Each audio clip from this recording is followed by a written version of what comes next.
আমি আচার বানানো শিখে গেছি, তারপরেও কেন যেন আমার মায়ের হাতের আচারটা বেশি মিস করি। তো আমার মা ইদানিং অনেকটা অসুস্থ থাকে, এর জন্য মাকে ওরকম কোনো কিছুতে জোর করি না যে এটা বানাই দাও ওইটা বানাই দাও। তারপরে সে ইচ্ছা করে যেটা বানাই দেয় ওটাতে আলহামদুলিল্লাহ। আর যাই হোক, নিজেরও কিন্তু মেয়ে হয়েছে, তো কিছুদিন পরে মেয়েকে বিয়ে দিলে আমারও সেম একই কাজ করতে হবে। তারপর টুকিটাকি সব কিছু বানানো শিখতেছি। তার ভিতরে সব কিছু রান্না বান্না করতে পারি, অনেক পিঠা বানাতে পারি না আমি। তো সেটা নিয়ে অনেক সময় হাসাহাসি করি। আর এদিকে এই আমগুলি আমার মেজো যা দিছে, এটা আশিনা আম হয়তো বা। তো গাছে মাসাল্লাহ অনেক অনেক আম ধরছিল। তো ঈদের দিন আমের একটা আমি ভিডিও দিছিলাম।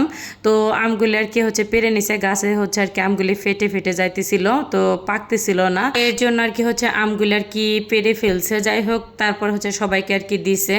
তো ভাবলাম যে এই আমগুলি কি করা যায়। পরে আবার ভাবনা চিন্তার ভিতরে আসলো যে আমগুলি আমি কেটে ঢাকায় নিয়ে যে আচার বানাবো।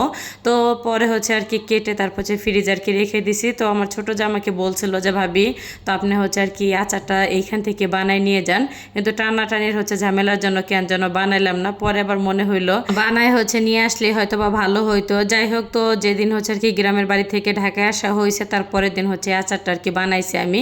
তো ভিডিওটা অনেকদিন আগে করি। আর তো এখানে কিন্তু তেলটা গরম হয়ে আসলে এখানে পাঁচফোড়ন আর গরম মশলা তেজপাতা দিয়ে দিলাম আমি। তো তেজপাতা দিয়ে নাই, গরম মশলা পাঁচফোড়ন। তো আচার তো কম বেশি সবাই বানাইতে পারেন, তো আমি যেভাবে বানাই তো সেটা আপনাদের সাথে শেয়ার করলাম। যেহেতু রান্না বান্না নিয়ে ভিডিওটা বেশি করা হয়, তো ভাবলাম আচারটাও বানাই, তো সুন্দর একটা ভিডিও আমার হয়ে যাবে। আর এখানে কিন্তু রসুন দিয়ে দিছিলাম আমার হাতের এক মুঠের মতন। তারপর রসুনটা সুন্দরভাবে যখন বাদামি কালার হয়ে আসছে, তখন আমি অনেকটা পরিমাণে সরিষা, কালো সরিষা বাটা দিয়ে দিলাম।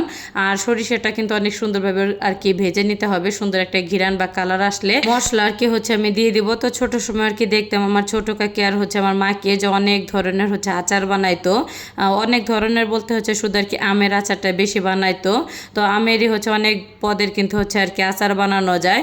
যাই হোক, সেই দিনগুলি মনে হয় যে অনেকটা হারিয়ে গেছে। এখন দেখা যাচ্ছে তেমন আচার বানায়, কিন্তু তেমন অনেক পদের বানায় না। যাই হোক, আর দেখি কিন্তু মশলা দেওয়ার পরে তো চিনিটাও কিন্তু দিয়ে দিলাম। আর আবার একটুখানি পানি দিয়ে দেবো, যেহেতু পানি নাই। আর একটুখানি পানি দিলে তো চিনিটা কিন্তু গলে যাবে।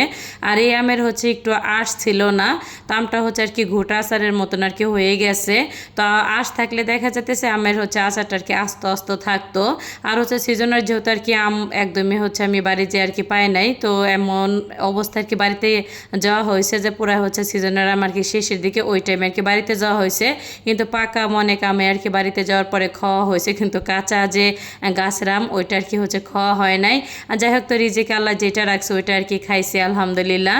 আর এতে এখানে কিন্তু সব ধরনের মশলাটা সুন্দরভাবে কষানোর পরে তো আমগুলি আমি দিয়ে দিছি। তো একটুখানি আমটা আমি ভাপিয়ে নিয়েছিলাম, যাতে এক্সট্রা একটু কষ বা আমের যে একটু টক ভাবটা যাতে হালকা হয়ে যায়। আর যাই হোক, তো একটুখানি নেড়ে চেড়ে তারপর সেদ্ধ হওয়ার জন্য একটুখানি পানি দিয়ে তো ঢাকনা দিয়ে ঢেকে আমি দিছি। আর আচারটা কিন্তু 2 দিন ভরে আমি মানে জাল দিছি। আর জাল দিতে দিতে স্বচ্ছ যখন তেল উঠে আসছে, তখন আমি আচারটা নামিয়ে ফেলছি। যাই হোক, আর অফ ক্যামেরায় কিন্তু পাঁচফোড়নটা গুঁড়া করে দেওয়া হয়েছে, ওইটা ভিডিওটার নিতে পারি নাই। তো ভিডিওটা আমি এখানে শেষ করলাম। সবাই ভালো থাকবেন। আসসালামু আলাইকুম।